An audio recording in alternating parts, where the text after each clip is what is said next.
seem to be very good. Again, we're going to have overruns as far as the budget is concerned. Well, debt to GDP ratio still very high, 57.3% we're told. Okay, but the most important thing is the finance minister is expected to address Parliament, and following that, the fiscal budget or the financial year's budget will be read for 2015. We need to cut costs. We've gone to the IMF. Now the permutations. I have to start with you, sir. But I just read one of the papers where it said that our deficit is reduced. Well, it's reduced comparable to last year, but still high. So good. So you need to mention that. Sometimes if you want to criticize somebody, pat him small and then come with the bat. But if you just make it look like it's all bad, I get your point. That's where my point is. Yes. This budget, well, we had our own homegrown policies, and most of the things we advocated for and which the IMF has endorsed, it's not as if the IMF is the one imposing it on us. But we went to Senchi, we adopted some policies to ensure that we turn around the economy. I'm sure these are some of the things that the minister will be highlighting. We want to ensure that there's discipline in spending.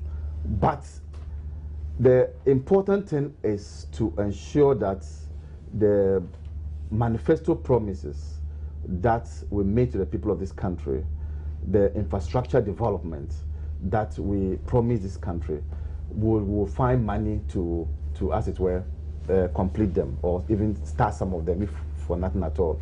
I'm talking about the 200 schools. I'm also talking about, we have currently the Circle interchange. So for me, and all these projects, when they also come up, will also provide jobs because people will be employed on the site. So I will be looking out for that. As for the IMF and the IMF and the government discussions, they are ongoing. What I know is that the person who is leading the discussions, Dr. Kusiboche, has done it before under the PNDC, where he went to the IMF but was able to as it were, strike some separate agreement, and which is called PAMS card, to mitigate the effect of the IMF program. So yes, IMF may come with hardship, but I'm sure we'll be able to negotiate with them in such a way as to ensure that the hardship of the IMF policy will not be impacted on our people. So I have confidence in him. He's capable. He's done it before, and he will find ways of making the IMF understand that some of their policies will lead to fallouts. How do we cushion those people? We'll find solutions to that. I remember Professor John Evans Samuels, prior to 2008, came out with this profligate expenditure or spending by the NPP government. But it seems the NDC government has also expended so much than what the coffers can take, so to speak. Yeah. At the end of the day, we seem to have all these overruns. The point is now the normal allocations that are expected to various government agencies in terms of subventions, etc., are not going through. Just because we don't collect enough, because also we don't earn enough. And that's just plain language. In trying to do that, then we need to go austere, and austerity will come with some difficult conditions and repercussions for the ordinary Ghanaian. Yes, and we are already suffering the difficulties. No, we're likely to. It's likely to be more. It's likely to be more. I have not been one for the IMF bailouts.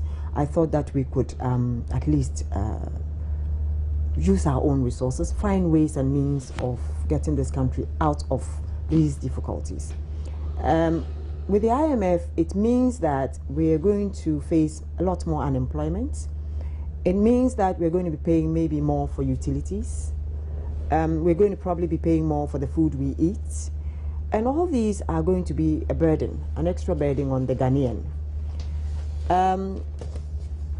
We must admit that the government of John Mahama has really had difficulties, lots of challenges. Gold prices have gone down, now oil, the price of oil is also gone down. That's 8 months of courts election petition and all manner of things. So sometimes when you want to blame them for some of these shortcomings, you find your hands tied somehow, because you must be realistic to say that yes, they had such difficulties and therefore they cannot deliver all that they would wish to deliver. But then other agencies of government are also suffering in the sense that certain subventions, like you're saying, are not going. And they are not going to certain areas that people don't normally relate to, so you don't see. You know, so we have things like schools not getting their monies, blah, blah, you know, those kinds of things. And all this is in order to work the manifesto, get the manifestos of the party going. So the schools, the other infrastructure and all that will come up, but other agencies will suffer. Today you're taking your child to SHS and you are asked to buy paints, or you know, you come with a bucket of paint. Yes, I had to go with a bucket of paint for my ward. Is it authorized by the GS? No, I'm only saying, I don't know whether it's authorized. No, but then, GS has come out with a list of things. But GS came out with the list. Yeah. That list is there. But and there's no paint on it. There's no paint on it. There's no cement. There's no cement on it. It's peculiar to a certain school because you also need infrastructure. Yes, because if so you have, it's wrong for them to do that. No, it's not wrong. It's a they are being parent-teacher proactive. agreement. Yeah, they are being proactive, because if you have, if government is pushing in a lot of students to you without the infrastructure, you have to be proactive. And I think that the headmistresses and the headmasters are doing very well, trying to be proactive. It's like, look, you want a place for your ward. Here is this block that was started by government that cannot be completed. Bring one, you know, paint. Yeah, one paint for us to paint the and the schools are. I will not ask you to mention the school, but no, but I'm only saying it's not only one school. I thought it. I went to buy paint, and you know, this. You saw other parents. I saw other parents buying the paint, and then somebody told me that sometimes it's cement for them to finish the infrastructure. So all I'm trying to say is that government should be spending in these areas instead of, you know, maybe just trying to live up to the manifesto. You know, we should give infrastructure to schools, hospitals, and the likes. It's just like going to the hospital and having to go with your own cotton wool, your own blah blah blah, even though it's supposed to be NHIS. See, well, those things are unacceptable. Okay. I think that this must be brought to the attention of the Minister of Education, so that they could investigate it. I think it brings the government in bad light if there are a list of things that you must provide, and the parents are being told that this is what they are supposed to pay. It is wrong for the school to also impose extra burden on parents. I think that this is a matter that I want the Minister of Education. But is it not true, Abraham, that government is supposed to provide infrastructure, but due to the current financial challenges that the Exchequer is facing, well, government is not able to. The schools have no choice in many of these. It is different if the PTA schools are asking parents to bring some of these. It is different if the PTA on its own meet and the decide PTA may have decided before the new exactly, but it shouldn't be in. mandatory as an imposition on parents. That's my point. But the PTAs can assist in no, but the thing is, even old students can also do that, and they do it. So that I have no problem with. But where you put it as part of the bill, that is problematic. Well, it doesn't come. We have academic user fees, or the ones that are supposed to be used for teaching and learning. Then we have the charges that are also imposed by the schools. And I believe that all of us in secondary school, it's perhaps our days were better. Yes. But at least once in a while, you'll find some things that were in there that parents will have a lot of disagreements about, because you need to provide. And that's why I'm saying that this matter came up. Parents made noise out of it. The ministry came out to say that no, but this was paint. And that's why I'm saying that if it is on her own volition as her contribution. No. True, it's illegal, but the need that the school wants. There's a need, so thieves can steal because they are hungry. So I don't think that the headmasters and headmistresses should be imposing those extra burden on parents. I think that's wrong. Over the last couple of months, we've had a sugar factory somewhere in Komenda. Yes. We've had efforts to make sure that we reduce import dependency, and so reduce import on rice, etc. How are these policy measures going to first improve the current situation as far as the trade deficit we have, or the export-import regime we have? then also groom or develop the local industries, because we have to do that hand in hand. You know, one of the reasons that was attributed to the fall of the city was the issue of importing. Now we realize that rice and sugar was among the commodities that were heavily imported into this country. So the Commander Sugar Factory, which has been resuscitated, revived by the government, the president was there to actually launch it, is going to assist in the reduction of importation on these matters, that is the sugar. There's going to be another one as available in the northern region. That is also supposed to ensure that we increase sugar production. Beyond that, we have also noticed that rice is another area. And when you go to the Export Promotion Center, I think here, there's an attempt where to boost local production of rice. There's also this attempt by government to produce shoes in Kumasi, the shoe factory. Now, this is an attempt. Nothing has not taken off, has it? I'm saying there's an attempt to ensure that. Just saying that it's been months since the president went there. And yes, it is an attempt to ensure that we produce locally produced, and the president has been on the forefront of championing made in Ghana goods. Indeed, you saw him when he was in Parliament exhibiting his shoe as made in Ghana.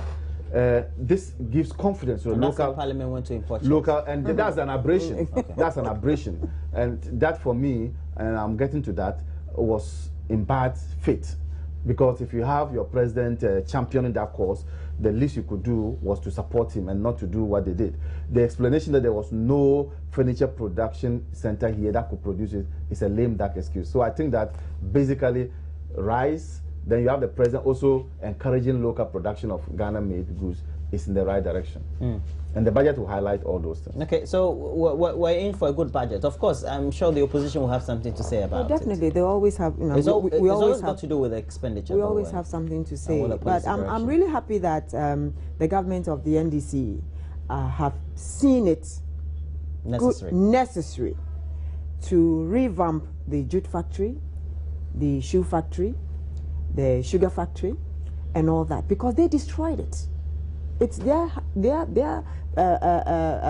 what shall I say? Not the NDC per se, but from the PNDC, they destroyed almost everything. They sold off a lot of these things and left some of them to decay.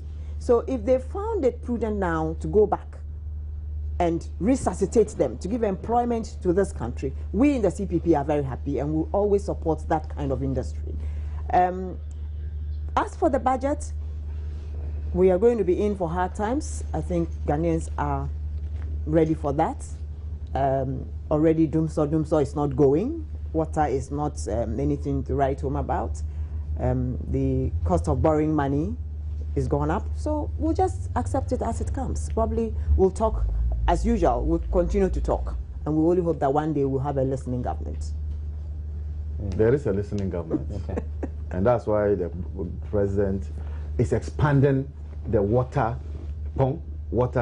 treatment center that will provide water to Adenta people who for a long period of time have no water. So the president is listening. Please, you say Adenta? I stay in Ajiringano. Adenta water problem has been completed so many times by the NPP, by the NDC. Everybody that comes is Adenta. Oh, this is a fact. You don't. But you know, I used to have water. Perhaps we need a CPP government that will need to come. I used to have water. I used to have water in Ajiringano from 2002, since I moved into Ajiringano. I used to have water until a few years ago. Now I have water maybe once or twice a week. This is being boosted. You understand? Which for me, this is being boosted. Something is being done. Okay. And you know the Minister But we know that they are ongoing projects. Yes, though. They are physical. You can see them. This is not a lie. So all these things that we've mentioned are all ongoing.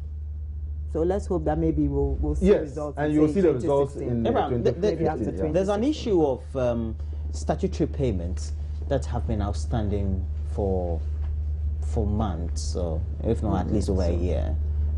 National health insurance. We have recently we had the minister coming to Parliament, the Deputy Minister, coming to Parliament of local government, that even caterers were owed over in excess 100 million Ghana cedis. You see, these are located, the MPs don't get their allocations on time, the district assemblies. The poverty, the very poverty the allegation. statutory payments. Yeah. How do we resolve some of that? Yes. You see, if the impression is created as if it is only this time that we are facing it, we've been having backlog of payments since the 4th Republican Constitution. But this is It's excessive. not being managed properly. So now you are talking about the magnitude, but it is not to say that I know under the previous administration, under the Rawlings administration, there were payments, non-payments to schools up north, and schools were closing down. I have the history of that from Rawlings' time, Kufuor's time. Schools normally close. You know about that. Yes. So it is not as if it is peculiar to this government. But you are talking about the fact that it is more pervasive or it's more extensive now. It's more pronounced now. I mean, yes. Sometimes we so tend if to you are get talking a- about that, I agree. You see, you talk about the budget deficit, and for me, that is it. Because during the period before we went for elections, you saw how workers of this country held this government to ransom. Where were we going to get that money from?